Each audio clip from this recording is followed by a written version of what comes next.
Okay, so here's what we did. I started hauling a bike trailer around the city of Portland with 2 slide trays and 2 projectors and a bunch of bike maps and surveys and coupons for bike helmets, and I would go talk to anybody that would listen to me, business groups, neighborhood groups, churches, PTAs, schools, and I would give a presentation and I would talk about the impacts of, on our health of sedentary lifestyles and all the terrible impacts that we were seeing in terms of type 2 diabetes and other asthma and other kinds of related issues, and I would talk about the cost of driving to our society, and I would talk about the environmental impacts, and then I would talk about the need for the creation of a comprehensive bikeway network with bike lanes on major roads, bike boulevards and neighborhoods, and off-road paths, as well as good bike parking, not the crummy bike parking, but could we put in some good bike parking, and education for our kids and our adults, and encouragement activities to get people out riding.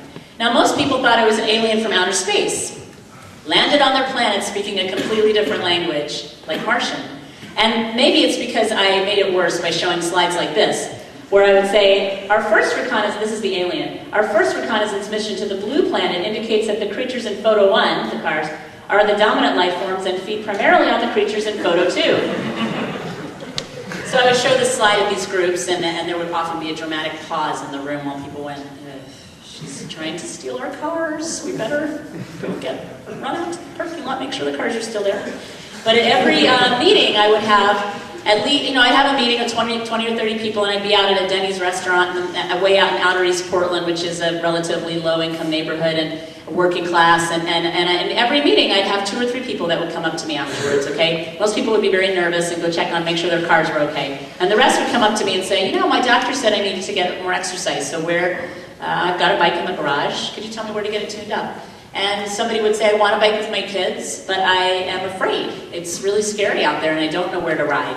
So I figured, after a while, I started adding it up, going, well, it looks to me like 10 or 15% of every group is talking to me, and that's actually pretty significant. If I can build an army of 10 to 15% of Portland that's opened their hearts and minds to bicycling, then we're definitely on the right track.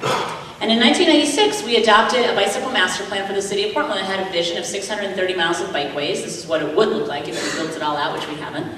But the bike master plan was accompanied with an official city policy, make the bicycle an integral part of daily life. And we declared a revolution had begun.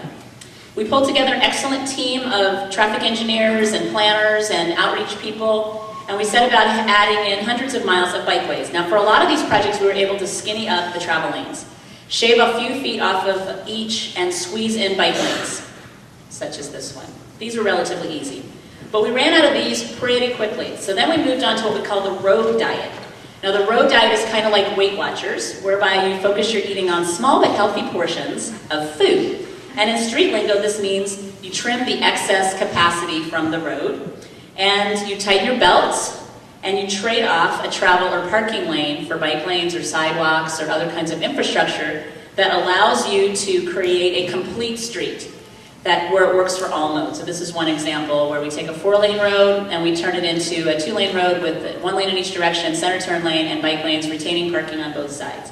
So it's now a balanced meal, it's a complete street.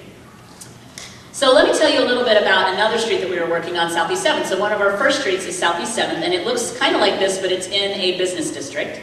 And I had gone to the maintenance bureau and said to them, now, here's our bike plan, and wouldn't it be great if when you're repaving roads, if you could put bike lanes in at that time? Because otherwise, it's really inefficient to grind the old lines off of streets that exist. It creates like a shallow pool where the lines used to be, and it's expensive, and wouldn't it be better if when we're repaving the roads, you put the bike lanes in then? That's a better government, efficiency.